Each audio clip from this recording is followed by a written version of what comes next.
السلام عليكم ورحمة الله وبركاته. الحمد لله رب العالمين. الصلاة والسلام على سيد المرسلين وعلى آله الطيبين وأصحابه الطاهرين. أما بعد فقد قال الله تعالى في كلامه المجيد: أعوذ بالله من الشيطان الرجيم بفضل بسم الله الرحمن الرحيم.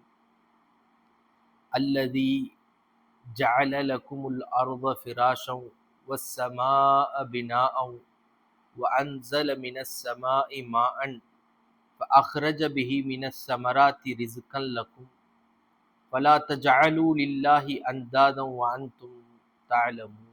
صدق الله العظيم. அல்லாஹ் ரப்புல் இஸ்ஸத், நீங்கள் ஏன் என்னை வணங்க வேண்டும், நீங்கள் எனக்கு ஏன் ஷிர்க் செய்யாமல் இருக்க வேண்டும், இணை வைக்காமல் இருக்க வேண்டும் என்று சொன்னால், உங்களுக்கு அதிகமான உபகாரங்களை நான் செய்திருக்கிறேன் என்று அல்லாஹ் தஆலா ஞாபகப்படுத்துகிறான். மேலும் இந்த வசனத்திலே அல்லாஹ் சொல்கிறான், அல்லதி ஜஅல லக்குமுல் அர்த ஃபிராஷம், இந்த உலகத்தை, பூமியை அல்லாஹ் தஆலா ஒரு விரிப்பாக அல்லாஹ் உங்களுக்கு படைத்திருக்கிறான். அந்த விரிப்பை கொண்டு நீங்கள் பயன்பெற்று கொண்டிருக்கிறீர்கள். அந்த விரிப்பு அழகான முறையில், மிதமான முறையில் இருப்பதால் தான் உங்களால் ஓட முடிகிறது, வர முடிகிறது, வாழ முடிகிறது. அது வாழ தகுதி இல்லாத இடமாக இருந்தால் உங்களால் ஒன்றுமே செய்ய முடியாது. நீங்கள் நன்றாக சந்தோஷமாக வாழ வேண்டும் என்பதற்காக இந்த உலகை, இந்த பூமியை உங்களுக்கு விரிப்பாக ஆக்கியிருக்கிறோம். வஸ்ஸமா பினாஅன், மேலும் வானத்தை ஒரு கூரையை போன்று ஆக்கியிருக்கிறோம் உங்களுக்கு திரையாக. பினா என்று சொன்னால் சக்குஃப் என்ற அர்த்தத்தை முஃபஸ்ஸிரீன்கள் நமக்கு வைப்பார்கள். சக்குஃப் என்றால் கூரை. வீட்டிற்கு மேலே இந்த சீலிங் இருப்பதை போன்று கூரையாக அல்லாஹ் தஆலா ஆக்கியிருக்கிறான். மேலும் அன்ஸல மினஸ் ஸமாஇ மாஅன், வானத்திலிருந்து உங்களுக்கு தண்ணீரையும் இறக்குகிறான் அந்த ரப்பு. இறக்கி அஹ்ரஜ பிஹி மினஸ் ஸமராத்தி, அந்த தண்ணீரை கொண்டு இந்த உலகத்திலே உங்களுக்கு வெளியாக்குகிறான். எதை? மினஸ் ஸமராத்தி, கனி வர்க்கங்களை வெளியாக்குகிறான். ரிஸ்கன் லக்கும், உங்களுக்கு உணவுக்காக, உங்களுடைய தேவையை பூர்த்தி செய்வதற்காக, உங்களுடைய பசியை போக்குவதற்காக அந்த தண்ணீரை இறக்கி அந்த தண்ணீரை கொண்டு கனி வர்க்கங்களை எல்லாம் வெளியாக்குகிறான். எனவே ஃபலா தஜஅலூ லில்லாஹி அந்தாதன், அல்லாஹ்விற்கு நீங்கள் யாரையும் இணையாக ஆக்காதீர்கள். வஅன்தும் தஅலமூன், நீங்கள் இதுவெல்லாம் அறியக்கூடிய நிலையிலே அல்லாஹ்விற்கு இணையாக ஆக்க வேண்டாம் என்று அல்லாஹ் நமக்கு ஞாபகப்படுத்துகிறார். அல்லாஹ் ரப்புல் இஸ்ஸத் நமக்கு பலவிதமான உபகாரங்களை செய்து கொண்டே இருக்கிறார். அதை அல்லாஹ்வே குர்ஆனிலே குறிப்பிட்டு காட்டுவான். லா தஉது நிஅமத்தல்லாஹி இன் தஉது நிஅமத்தல்லாஹி லா துஹ்ஸுஹா. இன் தஉது நிஅமத்தல்லாஹி, அல்லாஹ்வுடைய உபகாரங்களை, அல்லாஹ் நமக்கு செய்த உபகாரங்களை நீங்கள் எண்ண முற்பட்டால், லா துஹ்ஸுஹா, உங்களால் அதை எண்ணி முடிக்க முடியாது என்பதாக அல்லாஹ் ரப்புல் இஸ்ஸத் குர்ஆனிலே குறிப்பிட்டு காட்டுகிறான். அல்லாஹ்வுடைய உபகாரங்கள் என்பது நம்மிடத்திலே அதிகமாக இருக்கிறது. காலையில் இருந்து இரவு தூங்கும் வரைக்கும் பல்லாயிரக்கணக்கான உபகாரங்கள், எண்ண முடியாது. காலையிலிருந்து எழுப்பி நம்மை உயிர்ப்பிக்க வைத்து வெளியே காட்டி கொண்டு இருக்கிறான். அழகான முறையிலே, மற்றவர்கள் சந்திப்பதற்கு இதமான முறையிலே நம்மை காட்டி கொண்டிருக்கிறான், சுகமாக வைத்திருக்கிறான். மேலும் இது போன்ற பலவிதமான உபகாரங்களை செய்து கொண்டே இருக்கிறான். இதைத்தான் உருதிலே சொல்வார்கள், இஸ் கரம் கா கரும் சுக்குரு கைசே அதா, ஜோ கரம் முஜ்பே மேரே நபீனே கர்தியா என்று சொல்வார். இஸ் கரம் கா கரும் சுக்குரு கைசே அதா, இவ்வாறு இந்த அளவிற்கு உபகாரம் என்னுடைய ரப்பு செய்திருக்கிறானே நபியின் மூலமாக, நான் எவ்வாறு அல்லாஹ்விற்கு நன்றி செலுத்துவது என்று பாடுகிறார். பெரியோர்களே, அது உண்மைத்தான். நமக்கு செய்த சுக்குருக்கு நாம் எப்படி அல்லாஹ்விற்கு நன்றி செலுத்துவது? அல்லாஹ் குர்ஆனிலே குறிப்பிட்டு காட்டுகிறான். முந்திய வசனத்தில் கூட சொன்னான், எனவே உபகாரம் செய்கிறேன் அல்லவா, நீங்கள் எனக்கு வழிபாடு செய்யுங்கள், எனக்கு மாத்திரம் கட்டுப்படுங்கள், எனக்கு மாத்திரம் நீங்கள் பயந்து வாழுங்கள், கட்டுப்பட்டு வாழுங்கள் என்று சொன்னான். இந்த வசனத்திலே சொல்கிறான், எனக்கு யாரையும் இணையாக ஆக்காதீர்கள் என்று சொல்கிறான். நாம் அதுதான் அல்லாஹ்விற்கு செய்யக்கூடிய மிகப்பெரிய ஒரு நன்றியாக இருக்கிறது, சுக்குராக இருக்கிறது. அல்லாஹ் இவ்வளவு நியாமத்துகளை நமக்கு செஞ்சிருக்கிறான்ல. வானத்தை அழகா படைச்சிருக்கிறான், பூமியை நமக்கு இதமான முறையிலே படைத்திருக்கிறான், அழகான இருப்பிடங்களை தந்திருக்கிறான், அழகான செல்வதற்கு வாகன வசதிகளை தந்திருக்கிறான். அனைத்தையும் செய்து அல்லாஹ்வை நாம் மறந்து விடுகிறோம், கொடுத்தவனை மறந்து விடுகிறோம். இதைத்தான் சில சூஃபியாக்கள் சொல்லுவார்கள். ஒரு கவிஞர் இருந்தார், அந்த கவிஞருடைய வீட்டிலே ஒரு வேலை பெண்மணி இருந்தார். அந்த வேலை பெண்மணி தன்னுடைய கணவன் வாங்கி தந்த ஒரு மூக்குத்தியை பற்றி பெருமையாக காலையிலிருந்து மாலை வரைக்கும் தன்னுடைய எஜமானிடத்திலே பேசிக்கொண்டே இருக்கிறார். என்னுடைய கணவன் எனக்கு மூக்குத்தி வாங்கி கொடுத்து விட்டார், என்னுடைய கணவன் எனக்கு மூக்குத்தி வாங்கி கொடுத்து விட்டார் என்று பெருமையாக பேசிக்கொண்டே இருக்கிறார்.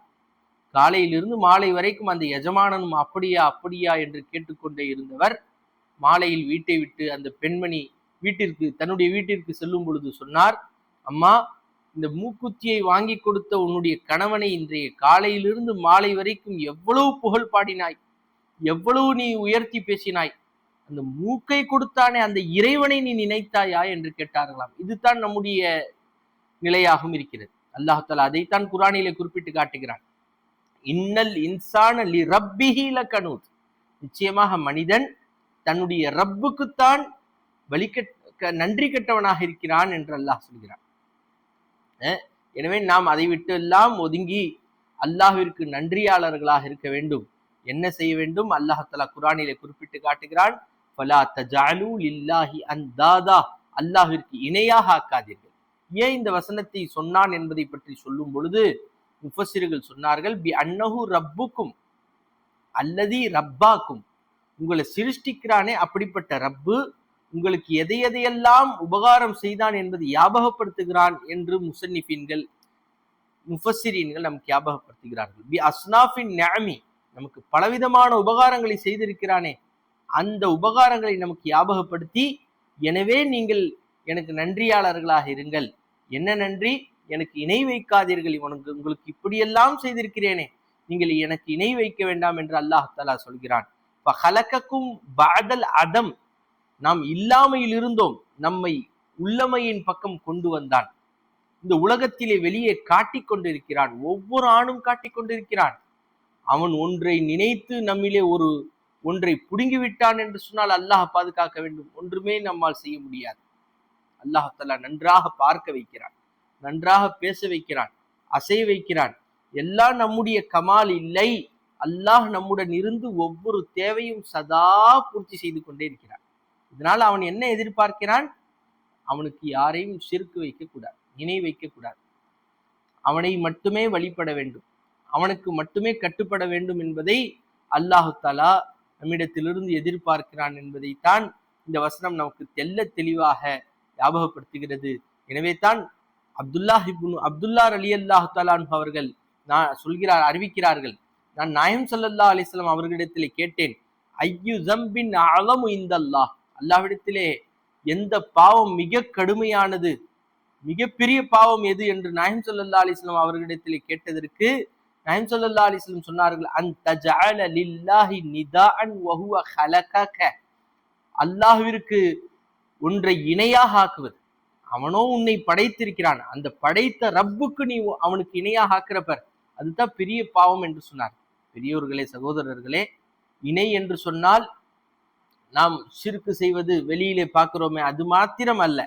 நமக்கு முஃபஸ்ஸிரீன்கள், முஹத்திஸீன்கள், இறையாணிகள், இறைநேசர்கள் அவர்கள் எல்லாம் ஷிர்க்கை பலவிதமாக பிரிக்கிறார்கள்.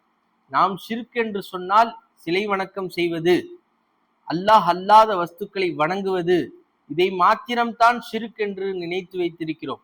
இந்த ஷிர்க் நம்மை குஃப்ரிலே கொண்டு தள்ளும், சந்தேகம் இல்லை.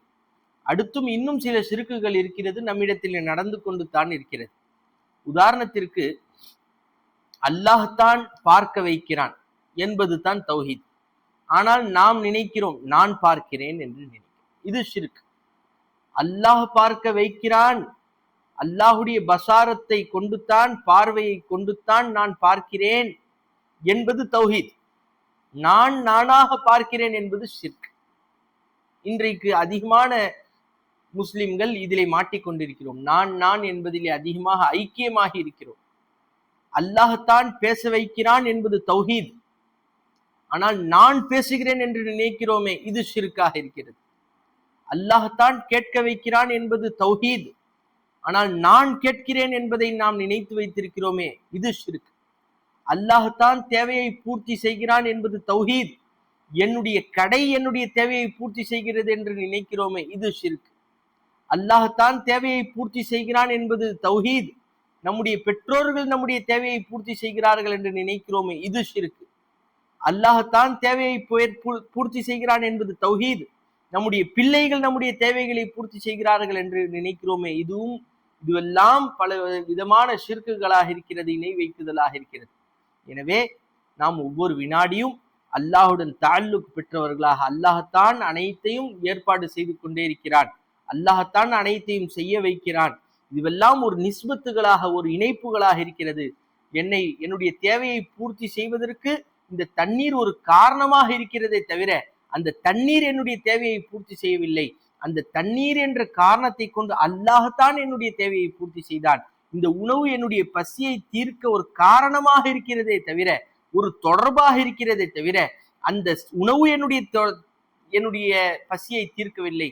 அல்லாஹ்தான் என்னுடைய பசியை போக்குகிறான். சிலருக்கு எவ்வளவுதான் தண்ணி குடிச்சாலும் தாகம் அடங்காது. காரணம் என்ன? அல்லாஹ் அந்த தாகத்தை போக்குவதற்கு அவன் தயவு இருக்க வேண்டும். எவ்வளவுதான் தண்ணி குடிச்சாலும் அடங்காது, எவ்வளவுதான் சாப்பிட்டாலும் பசி அடங்காது, பசித்து கொண்டே இருக்கும். நாம் பார்த்திருக்கிறோம். இது ஒரு தஜ்ருபா, ஒரு அனுபவங்கள் இருக்கத்தான் செய்கிறது.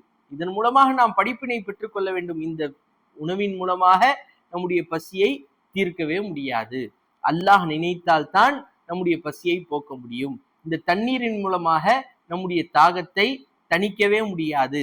அல்லாஹ் நினைத்தால்தான் இந்த தாகத்தை தணிக்க முடியும். இன்றைக்கும் பார்க்கிறோம், எவ்வளவுதான் சம்பாதிச்சாலும் இன்னும் இன்னும் இன்னும் இன்னும் அந்த போதுங்கிற சிந்தனையே வருவதில்லை. இன்னும் தேவைகள் அதிகரித்து கொண்டே தான் செல்கிறதே தவிர அந்த தன்னுடைய வளர்ச்சி, தொழில் வளர வளர தேவைகள் சரியா ஈக்குவலா ஆகணுமா இல்லையா? தேவைகள் அதிகமாயிட்டே இருக்கு பாருங்க. அப்போ அனைத்து தேவைகளையும் சரியான முறையில் பூர்த்தி செய்வதற்கு நம்முடைய தொழில் உடந்தையாக இருக்க முடியாது, காரணமாக இருக்க முடியாது. எனவே அல்லாஹ் நினைத்தால்தான் நம்முடைய தேவை போதும் அப்படிங்கிற நிலை ஏற்படும். எனவே இதுவெல்லாம் நம்முடைய அனுபவங்களிலே, தஜ்ருபாக்களிலே இருக்கத்தான் செய்கிறது. இதன் மூலமாக நாம் படிப்பினை பெற வேண்டும். இந்த உலகத்தின் மூலமாக நாம் எதையும் செய்ய முடியாது, சாதிக்க முடியாது. எதுவும் எனக்கு செய்ய முடியாது. லா நாஃபிய வலா தார்ர இல்லல்லா, அல்லாஹ்வை தவிர யாரும் நஃபம் செய்ய முடியாது, லரரும் இடையூறும் செய்ய முடியாது. பிரயோஜனத்தையும் தர முடியாது, இடையூறையும் தர முடியாது. எனவே சொல்ல வருவதின் நோக்கம், இந்த வசனத்தில் அல்லாஹ் தஆலா சொல்கிறான், உங்களுக்கு அனைத்து உபகாரங்களையும் நான் தான் செய்கிறேன். எனவே நீங்கள் எனக்கு இணை வைக்காதீர்கள். வலா தஜஅலு லில்லாஹி அந்தாதன் வ அன்தும் தஅலமூன், இவ்வாறெல்லாம் நீங்கள் அறிந்திருக்கக்கூடிய நிலையிலே எனக்கு இணை வைக்காதீர்கள், எந்த வகையிலே எனக்கு இணை வச்சிடாதீங்க என்பதாக அல்லாஹ் தஆலா தெல்ல தெளிவாக நமக்கு ஞாபகப்படுத்துகிறான். எனவே அவ்வாறு நாம் அல்லாஹ்விற்கு இணை வைக்காமல் உண்மையான முவஹிதீன்களாக வாழ்வதற்கு வல்ல அல்லாஹ் தௌஃபீக் செய்வானாக. இதைத்தான் சொல்வார்கள், அகர்ன மில்தி ஹயாத்து தும்சே, அல்லாஹ் உன்னிடமிருந்து இந்த வாழக்கூடிய ஹயாத் கிடைக்கவில்லை என்றால் ஜஹாமே கோயி ஜியானா ஹோத்தா, உலகத்துல யாருமே வாழ மாட்டாங்க.